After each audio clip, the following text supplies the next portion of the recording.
The Galactic Archive Council chamber on Unity Prime was the kind of place where academic careers went to either flourish or die, depending entirely on how many footnotes you could cram into a single presentation.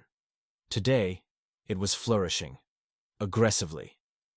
Professor Thelen stood at the podium, his feathered crest puffed with the kind of pride reserved for scholars who've just closed a particularly annoying case file.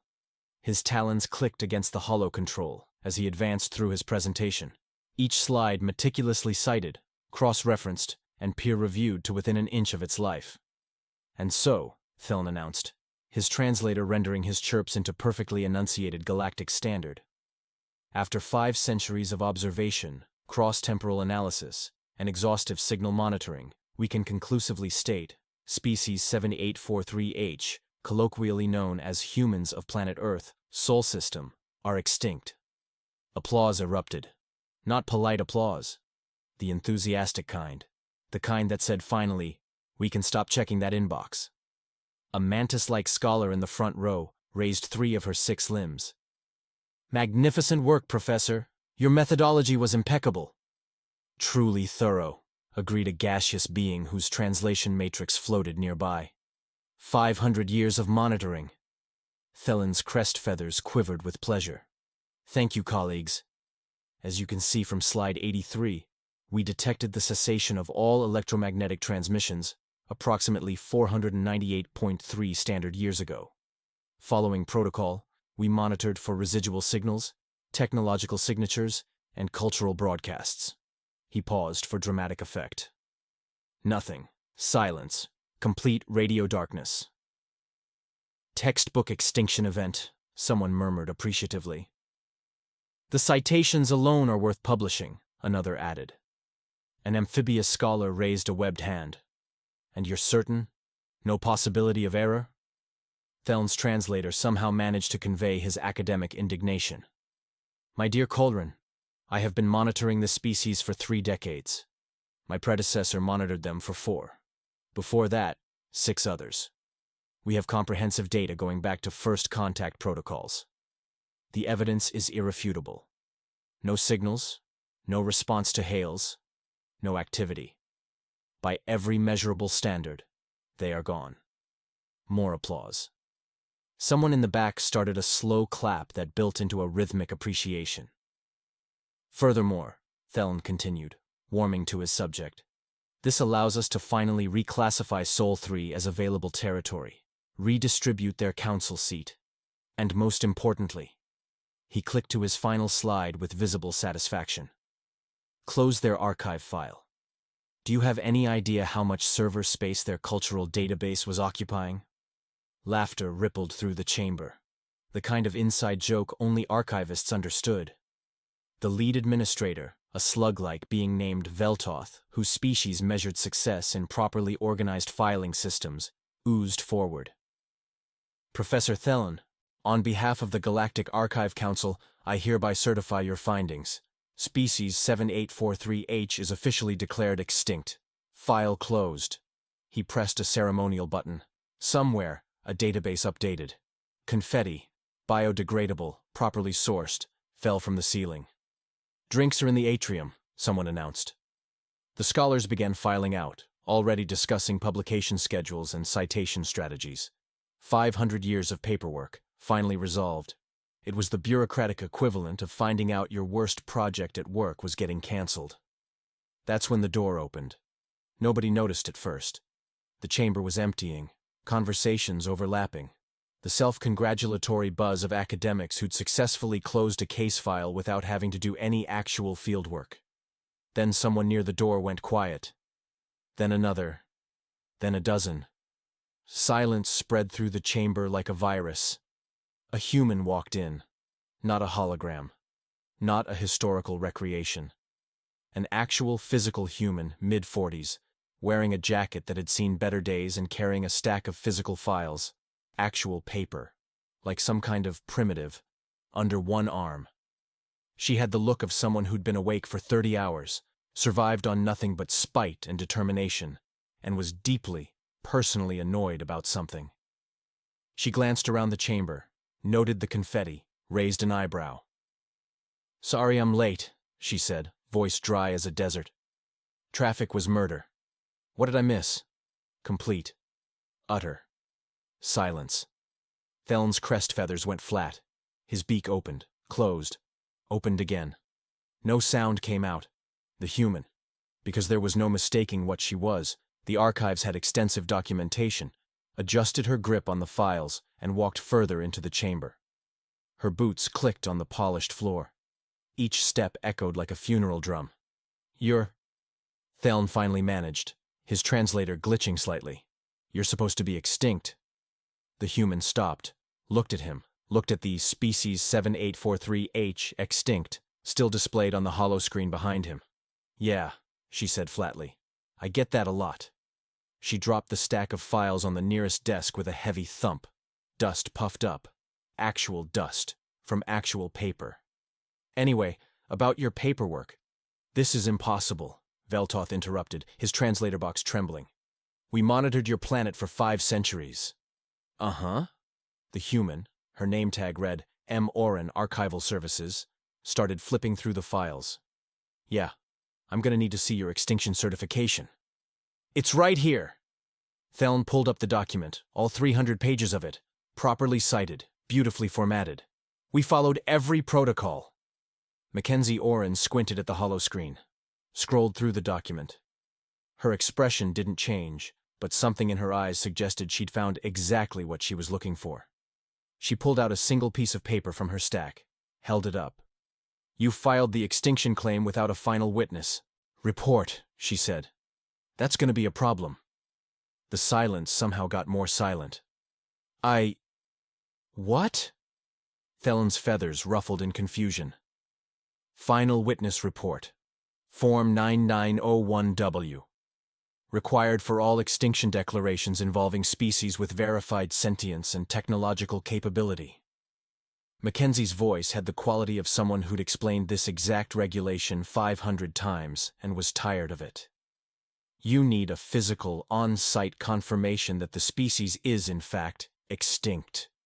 Usually involves visiting the actual planet. But we monitored from orbit. Yeah, I read your methodology, very thorough. Her tone suggested it was anything but. Did anyone actually land? Theln's silence was answer enough. Right. Mackenzie pulled out another paper. Also, you filed Form 8843B. Yes, the standard extinction declaration. 8843B is for anticipated extinctions. Species in decline, expected to fail within observable timeframe. She tapped the paper. You want 8843C. That's for confirmed, verified, no takebacks extinctions. She looked up. We're not anticipated. We're sitting right here. Veltoth oozed forward urgently. Surely this is a minor clerical issue. Clerical issues are my entire job, Mackenzie said. And this isn't minor. Your declaration was filed incorrectly, without proper verification, and... She checked another paper. 513 days before the mandatory observation period ended.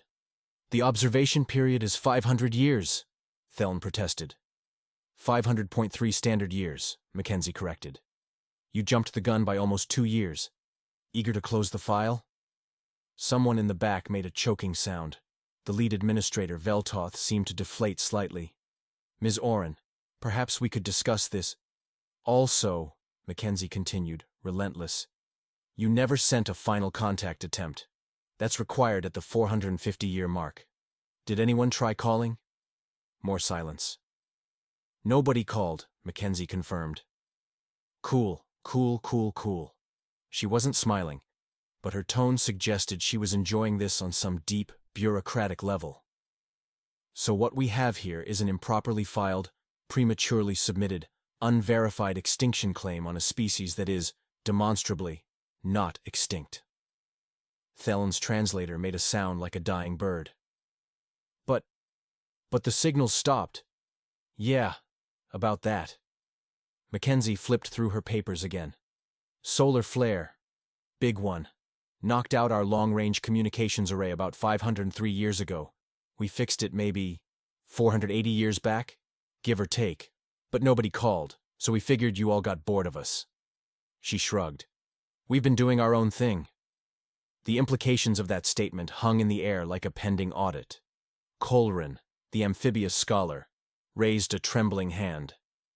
If Earth isn't extinct, that means...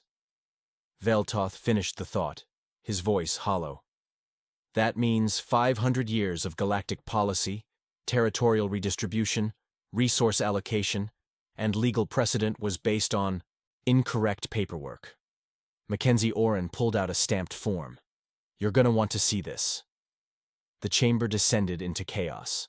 The emergency meeting convened in what Mackenzie could only describe as bureaucratic panic mode. The main council chamber had been cleared, locked down, and filled with approximately 40 aliens who all looked like they'd just discovered their entire filing system was on fire. Which, metaphorically speaking, it was. Mackenzie sat at a table that hadn't been designed for humans, sipping something the station's food dispensers claimed was tea. It wasn't. But after 3 hours of explaining basic administrative procedures to species who'd allegedly been managing galactic affairs for millennia, she'd stopped caring. Veltoth oozed to the front of the chamber, his slug-like body leaving a faint trail of stress slime. Let us review what we know. His translator somehow conveyed the sound of someone dying inside. Ms. Orin, perhaps you could clarify the extent of the situation. Mackenzie pulled up her tablet, physical tablet, because apparently humans were the only species still using actual devices instead of neural links, and started scrolling. Right, so, while Earth was officially extinct, she air-quoted with one hand, the Sol system was reclassified as available territory. Standard procedure, Theln muttered defensively. Sure. Totally standard. Mackenzie's voice could have etched glass. So standard that 3 different species filed colonization claims. The Vren Collective claimed Mars, the Hive Concordat claimed Venus, and She squinted at her screen. The Eternal Kingdom of Zarthon claimed Earth itself. A mantis-like being in purple robes stood abruptly. Those are legitimate claims, properly filed. With an extinct species. Yeah. Mackenzie scrolled further. Also, looks like 2 mining corporations started extraction operations on Mars about 380 years ago. Still going, apparently. Nice of them. Theln's crest feathers were doing something that looked like a nervous breakdown. The planet was listed as uninhabited. And Jupiter's moons. Mackenzie cut him off, voice flat. Designated as a waste disposal zone approximately 290 years ago. She looked up. So you're telling me someone's been dumping trash on Europa? The chamber went very quiet. Ganymede too, someone whispered. Mackenzie took a long sip of not tea. This is fine. This is totally fine. Veltoth's translator made a sound like a wet sigh. Ms. Orin, you must understand. Without any indication that your species survived, you could have checked. Mackenzie set down her cup with a definitive click. You could have sent literally 1 probe, 1 scout ship, 1 intern with a radio. But no. Radio silence equals extinction. Very scientific. It was a reasonable conclusion based on available data, Theln protested. Based on you not wanting to do fieldwork, you mean? A collective wince rippled through the assembled aliens. Colrin raised a webbed hand. Perhaps we should discuss remediation. Oh, we're not done. Mackenzie pulled up another document. See, turns out extinct species have no legal rights, which I guess makes sense, since they're, extinct. But it gets interesting. How interesting? Veltoth asked, with the tone of someone who really didn't want to know. Well, Earth's seat on the Galactic Council was reassigned. To the Vren Collective, looks like. Which means they've been voting on our behalf for 5 centuries. She scrolled. Human art and culture was reclassified as public domain, since there was nobody around to hold copyright. So that's every book, song, movie, painting, cultural artifact, everything, just up for grabs. An avian scholar in the back looked ill. That's standard heritage preservation protocol. And human genetic data, Mackenzie continued, voice getting dangerously pleasant, was sold to biotech firms. Multiple firms. For research purposes. The silence was the kind you could carve. Mackenzie looked up, smiled. It wasn't a nice smile. You sold our DNA? Veltoth's translator somehow conveyed desperate placation. It was classified as abandoned biological material. No living claimant, therefore available for scientific advancement. Except. Mackenzie pulled out a physical document from her stack. Actual paper. She held it up like a lawyer in a courtroom drama. I have here a renewal of species sovereignty filed 340 years ago, signed by Earth's interim government, notarized by 3 independent galactic witnesses, and submitted through proper channels. Thelen leaned forward, squinting at the document. That can't be legitimate. Confirmation code XR4419 Theta 9. Look it up. Someone in the back started frantically typing. A long pause. Then, It's in the system. Completely ignored, Mackenzie continued. Nobody followed up, nobody verified. It just sat in your inbox for 340 years. Veltoth made a sound like a dying balloon. Which means, Mackenzie said slowly, letting each word land like a hammer, that for the last 3 centuries, Earth has been a legally recognized sovereign territory with active galactic status. And everything you've done in the Sol system, the colonization, the mining, the waste disposal, the genetic material sales, the cultural appropriation, all of it happened on sovereign territory without permission. Thelen's feathers had gone completely flat. If that filing is legitimate, then everything we've done in Sol system for 3 centuries is illegal, Mackenzie finished. Very, very illegal. The chamber erupted, shouting in 6 different languages, all rendered into overlapping galactic standard by struggling translator boxes. Accusations flew. Some scholars were already pulling up legal precedents. Others were calculating damages. The economic implications alone were starting to dawn on the bureaucrats in the room. Order! Veltoth's voice, amplified, cut through the chaos. Order! We need a strategy! That's when the door burst open. A crystalline being strode in, faceted body refracting light in aggressive angles. Military bearing, command presence. The kind of person who made emergency sound like opportunity for violence. Council, General Krethix announced, voice like grinding stones. I've reviewed the situation. This is clearly a human infiltration operation. Mackenzie choked on her not tea. They've been planning this for 500 years, Krethix continued, pulling up a tactical display. The communications blackout, the strategic silence, the patience. They waited until we'd reorganized our entire territorial structure, then revealed themselves to maximize legal leverage. The crystalline general turned to face Mackenzie directly. Brilliant. Ruthless. Exactly what I'd expect from apex predators. Mackenzie stared at him. And hear me out, you could have just checked your mail. A deflection tactic. Krethix's facets gleamed.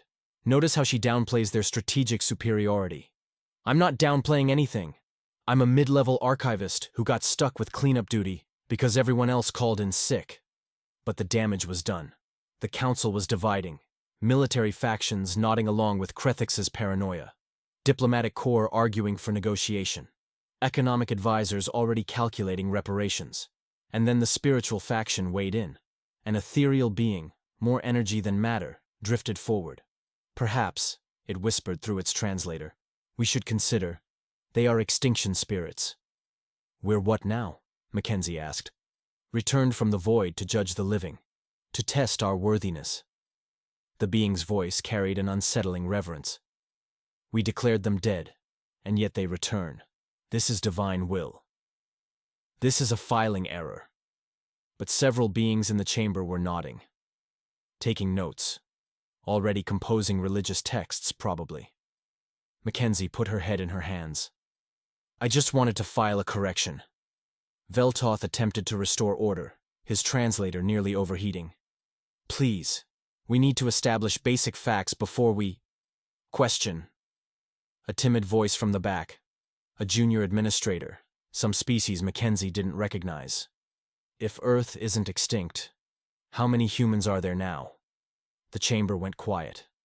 Everyone turned to look at Mackenzie. She pulled out her tablet. Checked the latest census data. Blinked. Checked again. Population's about 14 billion. The silence was absolute. Give or take. Someone dropped something. It clattered on the floor like a gunshot. What? Thelen's translator barely functioned.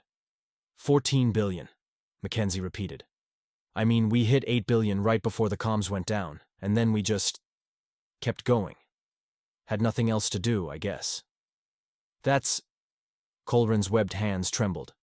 That's a 75% population increase. Yeah, well, turns out when you're not worried about galactic politics, you can focus on things like agriculture and medicine and not dying. Mackenzie shrugged. We did pretty okay. General Krethix's facets were practically vibrating. A 14 billion strong species, hidden in plain sight, allowed to develop without oversight for 5 centuries. Do you understand what this means? That you should have sent a postcard? Mackenzie suggested.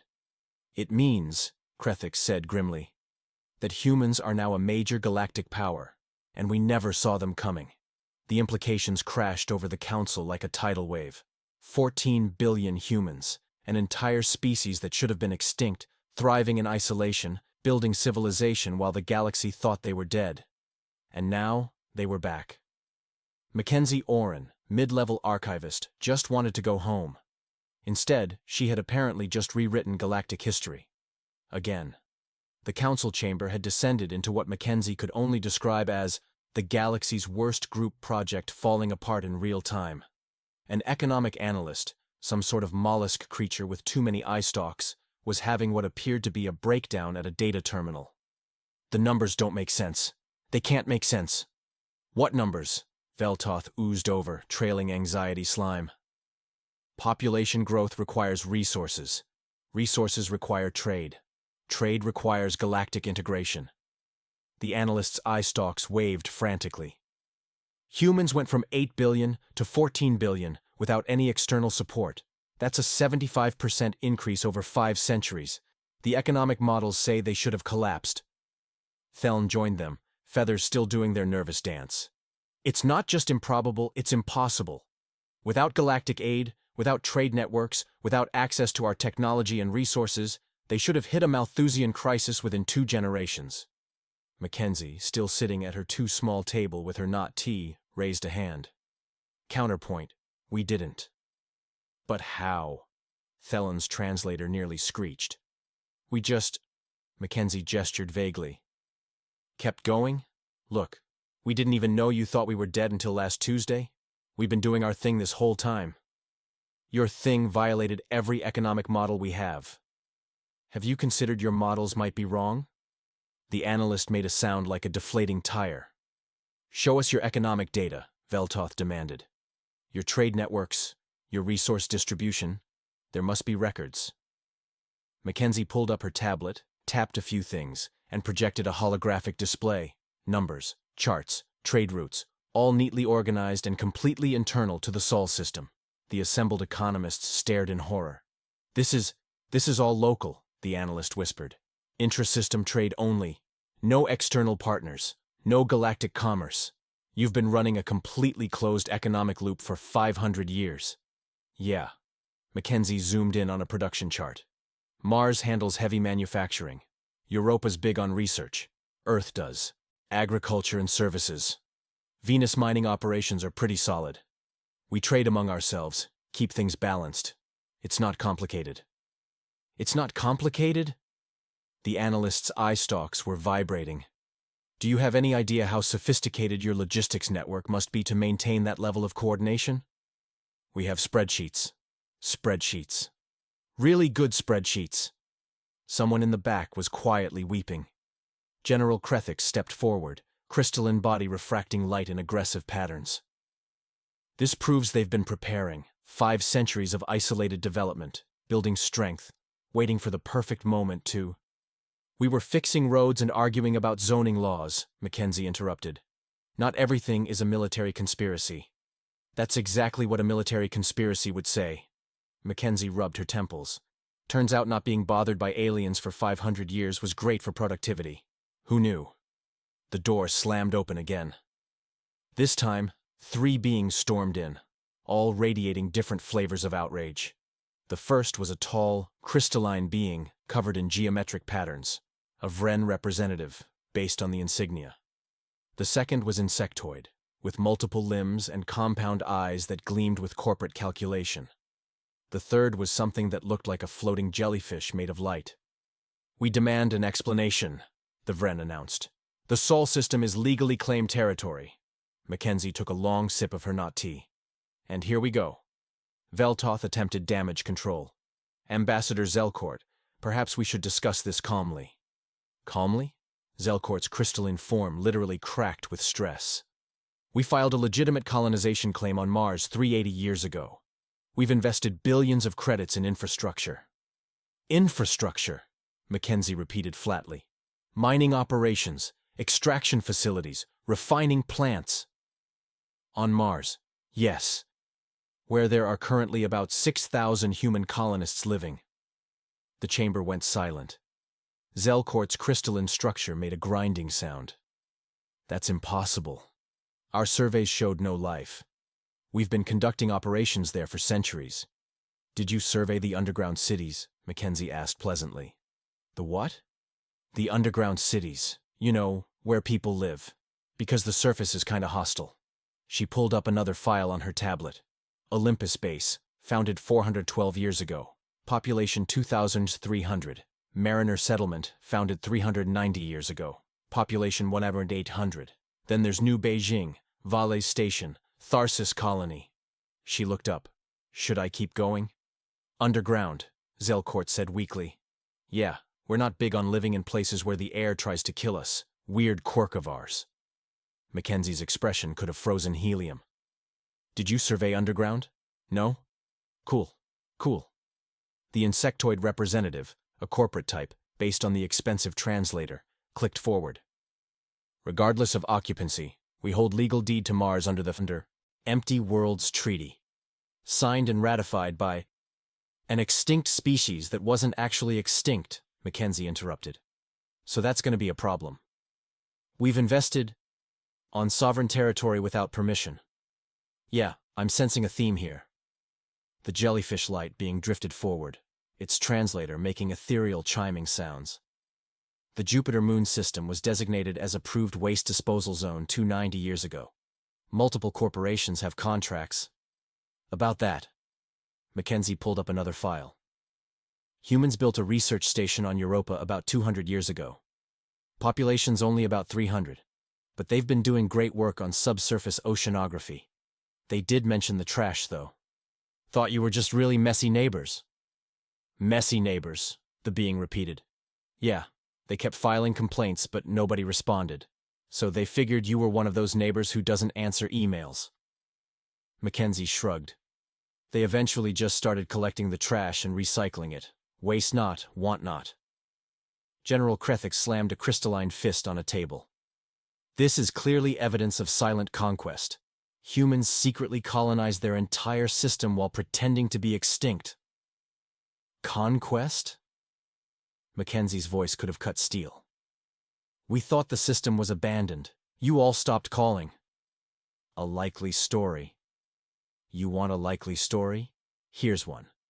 You declared us extinct without checking, carved up our territory, sold off our stuff, and now you're mad that we had the audacity to keep existing in our own home." Mackenzie stood up, and despite being smaller than most beings in the room, suddenly seemed to take up a lot of space. "We didn't conquer anything. We just never left." The chamber erupted into arguments again. Colonization rights, legal precedents, economic claims, everyone shouting at once. That's when Thelm did something that shocked everyone into silence. He laughed. Not a happy laugh. The kind of laugh that happens when someone's entire worldview collapses and takes their sanity with it. 500 years, he said, pulling up his own data. 500 years of human studies, research papers, academic discourse, entire curricula built around analyzing humanity's extinction. He started projecting titles. The Hubris of Species 7843H, a post-mortem analysis. Why Humans Failed, a study in evolutionary dead ends. The Last Broadcast, Final cultural artifacts of a doomed species.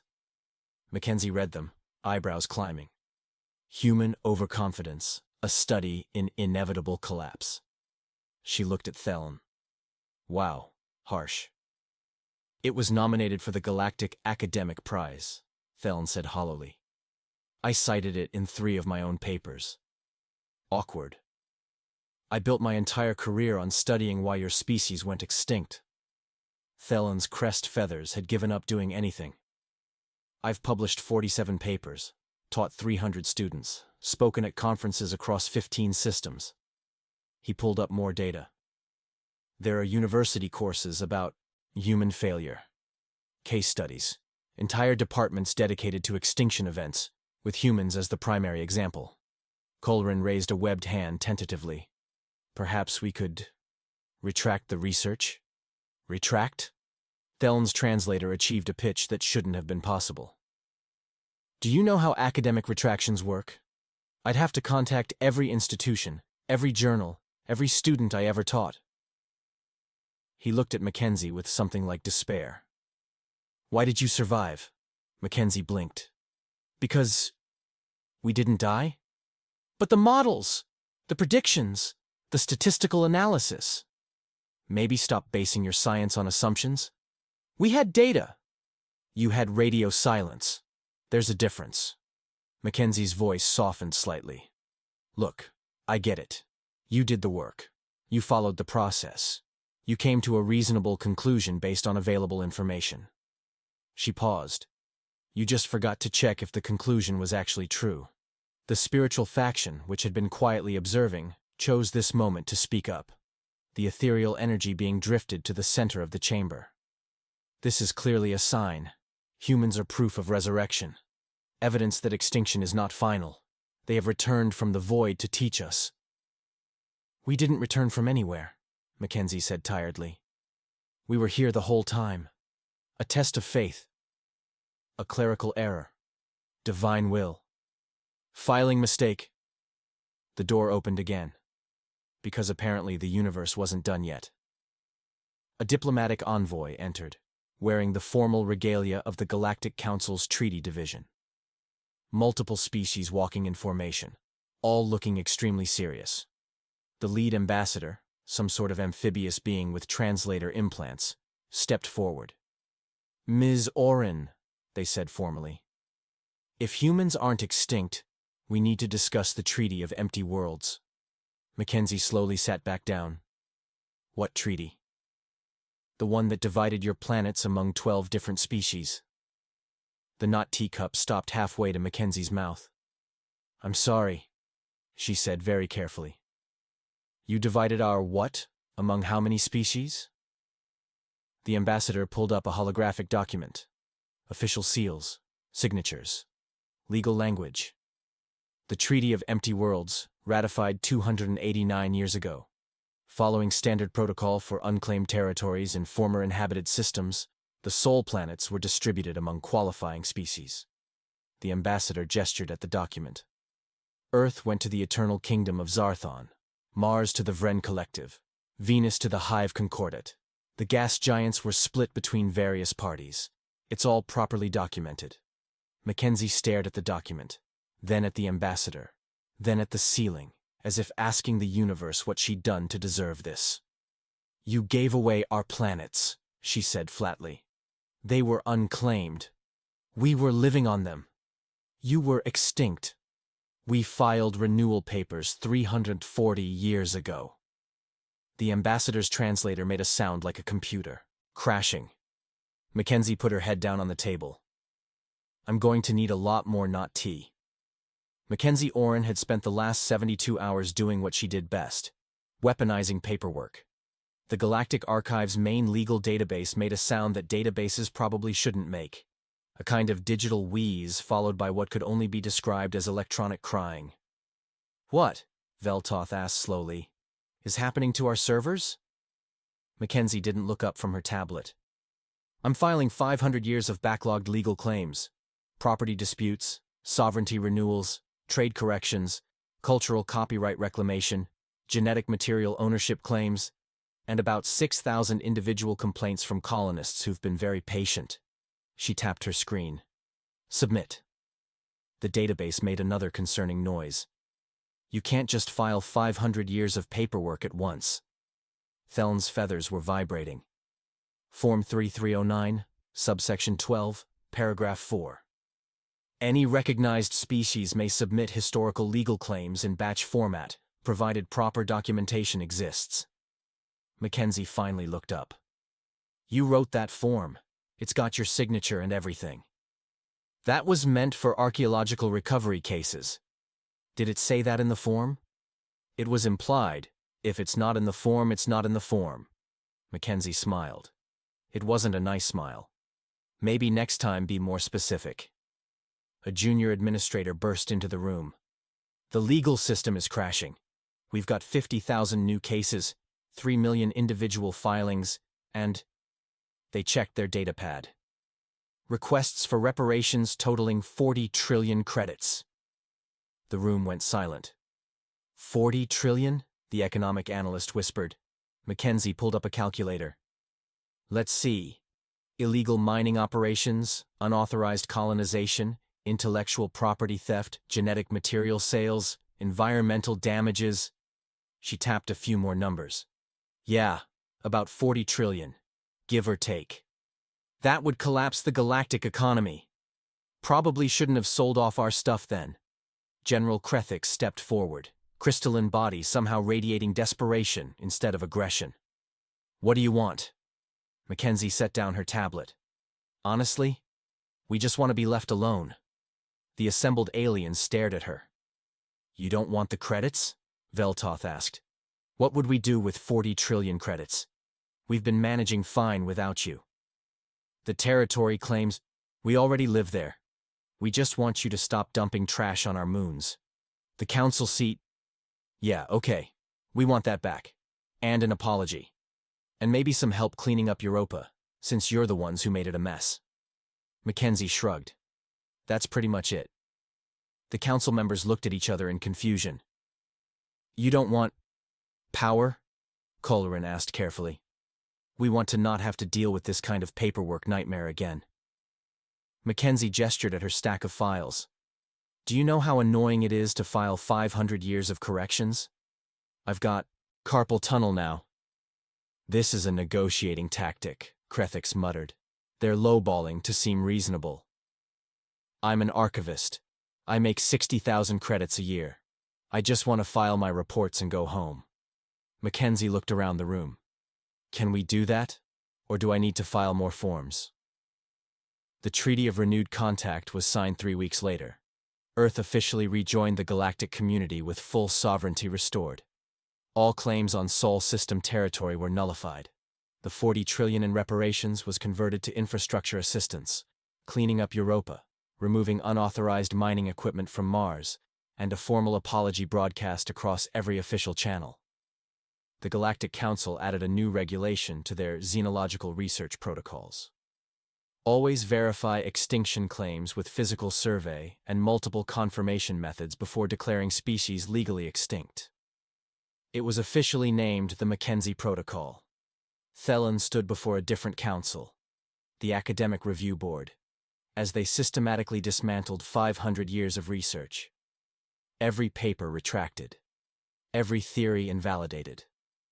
His career, built on the careful study of human extinction, was now a cautionary tale about the importance of fieldwork. Mackenzie attended the hearing. She almost felt bad. Almost. So, she said afterward, catching Theln in the hallway. What did we learn today? Theln's crest feathers drooped. That I should have sent a probe. That you should have sent a probe, Mackenzie agreed. She paused. For what it's worth, your citation system was really thorough. I meticulously documented the extinction of a species that wasn't extinct. Yeah, but your footnotes were excellent. Theln made a sound like a laugh or a sob. Hard to tell. The aftermath was predictably chaotic. The spiritual faction had declared humans resurrection incarnate and started a religion. They made pilgrimages to Earth to witness the impossible survival. Mackenzie tried explaining it was just bureaucracy and stubbornness, but that only made them more devout. The military strategists were still convinced it was a centuries-long strategic operation. They'd written 17 tactical analyses of the human long game, and were teaching it at war colleges. General Krethix gave lectures on patience as a weapon. The economists had created an entirely new field called persistence economics, trying to understand how humanity had thrived in isolation. They published papers with titles like The Closed System Paradox and Spreadsheet Logistics, a Revolutionary Approach. None of them got it right. Mackenzie just wanted to file her reports. 6 months later, she was back on Earth, in a small government office that smelled like recycled air and printer toner. The kind of place where history was made by people who just wanted to get through their inbox. Her supervisor, an older woman with gray hair and a coffee mug that said, "I survived first contact," leaned against the doorframe. "So," she said, "they thought we were extinct this whole time?" "Yep." Mackenzie filed another report, the satisfying click of a stamp. "And we just kept building colonies without telling them? Nobody called us." Stamp. Click. A pause. "Should we tell them about the generation ships?" Mackenzie's hand stopped mid-stamp. "The ones we sent to 40 other systems?" "Yeah, those." They looked at each other. A smile spread across Mackenzie's face. The kind of smile that suggested humanity had learned a few things about paperwork and patience over the last 500 years. "Let's wait another 500 years, Mackenzie said. "See if they notice." Her supervisor grinned. "Think they'll file the right forms this time?" "Not a chance." Mackenzie returned to her filing. Somewhere in the galaxy, humans were quietly settling new worlds, establishing colonies, building civilizations. They weren't hiding exactly. They just weren't advertising either. After all, they were supposed to be good at being dead. And if the galaxy had learned anything, it was that humans were very good at doing the unexpected. The question wasn't whether the aliens would discover the generation ships. The question was how long humanity could keep expanding before someone bothered to check their mail. Mackenzie stamped another form. History, as always, was made by people who showed up and did the work. Even if everyone else thought you were extinct.